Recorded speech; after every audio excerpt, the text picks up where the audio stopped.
What's up, YouTube? I'm going to quickly show you the basic operations of a two-post lift. First things first, you want to determine your lift points. So these are typically the same as your jack points. I'm going to use this passenger car as an example. On all four corners, I have my pinch weld jack point. That's where I'm going to place my lift arms. These are the lift arms. They swing in and out, and then they retract and extend in and out. This typically also means maneuvering and repositioning the car so that you have enough space to swing the arms in so that they clear the tires. So here I am on the rear. You're going to swing it in, clear the tire, and you're going to get a rough ballpark underneath your lift point. If for some reason your workspace is a little uneven or your car has a little tilt to it, you can typically almost always spin these up or down to raise the pad up or down to take up the space. You also might have attachments that slide over these pads to extend and give you some more height if you need to. All right, all my arms are pre-positioned, so we're gonna go over to the controls here. Most lifts are pretty much all the same. So there's two functions. This button on mine is to go up, and this lever here is to go down, okay? So up, down. What I'm gonna do is I'm gonna raise the lift up, and then I'm gonna stop just before the arms contact the frame. And then I'm gonna double check that all my arms are positioned exactly where they need to be. So I'm gonna do that now.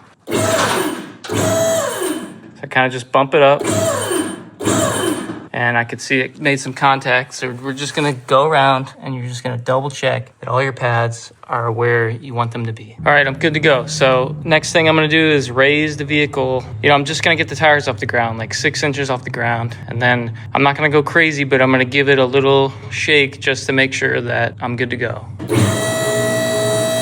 All right, I'm off the ground, so I'm just gonna give it a little rock, and everything feels solid. Safety first, use at your own risk. So now I'm gonna think about what job I'm doing, and I'm gonna determine how high I want to bring the vehicle. As I raise it, you're gonna hear it ratchet up. It's gonna go clunk, clunk, clunk. That's the ratcheting mechanism that we're going to lower the vehicle back down onto the safety supports. It's kind of like putting it on a jack stand. After you hear a clunk, you know you can go back down to that safety resting point. So listen as I raise it.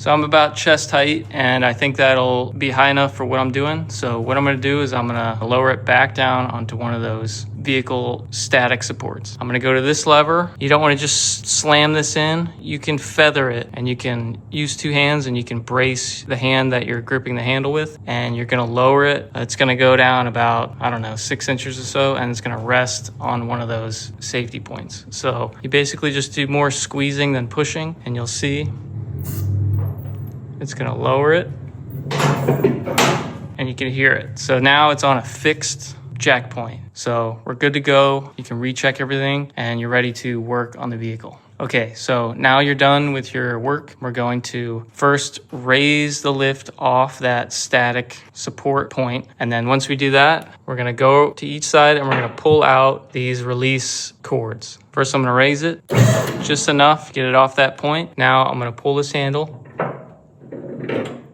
and it'll come all the way out. You'll know that it's off when it really comes all the way out. You'll feel it. So I'm gonna go to the other side, pull my other release handle. Now you're ready to come down. Again, you can really feather this handle, so you can go usually as gently as you want. I like to go slowly. So you're just gonna bring that in, and you're gonna bring this puppy all the way to the ground.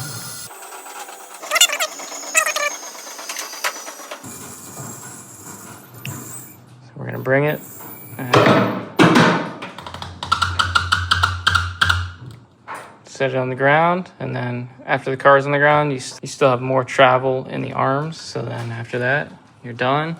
You're good to go, and you can just swing your arms back. Safety first, have a buddy there and just test some things out before you do a big job or something underneath. Subscribe to the channel. It would mean a lot to me, and thanks for watching. See ya.